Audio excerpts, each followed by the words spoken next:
मैं पढ़ता था एक जमाने में कॉलेज में, तो वहाँ एक साहब लेक्चर देने के लिए आए। उन्होंने गुफ्तगू करते करते कहा कि काफिर साजिश करके हमारी नस्ल को खराब कर रहे हैं, उन्होंने हमारे बच्चों को फलां फलां फलां फलां चीजों पे लगा दिया है।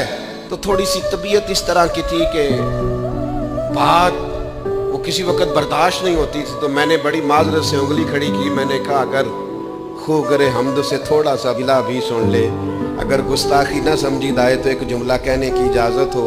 उन्होंने कहा बेटा कहिए। तो मैंने उठ के कहा हजरत काफिर तो बड़ी देर से साजिशें करके हमारी नस्ल को खराब कर रहे हैं, हम तबलीग करके उनकी नस्ल को मुसलमान ना कर दें, हम हुजूर का सच्चा दीन बता के उन्हें अपने नबी का गुलाम ना कर दें, वो अपना जाली सौदा बेचें और हमारी नस्लों तक पहुंच जाए।